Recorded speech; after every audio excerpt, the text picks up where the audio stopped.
চিনিস? আরে না না, ওকে আমি চিনিই নি। হঠাৎ করে আমাকে জড়িয়ে ধরে বলছে আমি ওকে চিনি। ইয়া কি মেনে নিয়ে যাই বল? ও তাহলে মনে হয় মেয়েটার মাথায় প্রবলেম আছে। পাওয়ার দেখ। হতে পারে। আমাদেরকে ফুসকে দেন ভাই। হ্যাঁ হ্যাঁ দেখছি। ছি ছি ছি ছি, আমার ভাবতেই ঘৃণা হচ্ছে। তুই আমার মেয়ে হয়ে সামনে একটা ফুচকা লেগে ভালোবাসিস? আঙ্কেল, শুধু তাই নয়, ওই ফুচকালোর সঙ্গে যা ব্যবহার করেছে না, আমার ভাবতেই ঘৃণা লাগছে। ওখান থেকে তো আসতে চাইছিল না, আমি জোর করে নিয়ে এসেছি। সালমান, সামাদ কি বলছে? কথার উত্তর দাও। আমি ভুল কিছু তো করিনি। ওকে আমি ভালোবাসি, ওকে বিয়ে করতে চাই।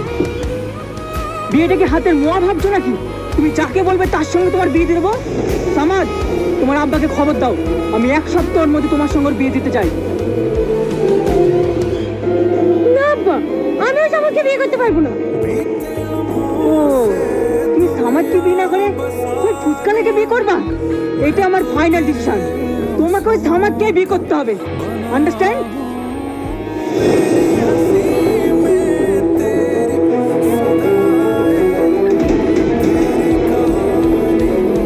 আজকের পর থেকে ওই জন্য বাড়ির বাইরে এক পা না বেরোতে পারে। তোমরা সবসময় ওর দিকে নজর রাখবা। আমিও দেখছি ওই ফুচকালার সঙ্গে কিভাবে বিয়ে করতে পারে। ঠিক আছে কর্তা বাবু।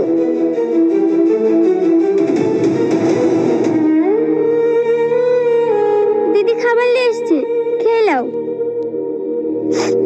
আমি খাবো না, খাবার নিয়ে যা। আজ 2 দিন হয়ে গেল তুমি কিছু খাওনি। এভাবে চলতে থাকলে তো তুমি অসুস্থ হয়ে যাবা। ও অসুস্থ, আমি মরতে চাই। থেকে দেখি সত্য। মন খারাপ করো না দিদি, সব ঠিক হয়ে যাবে।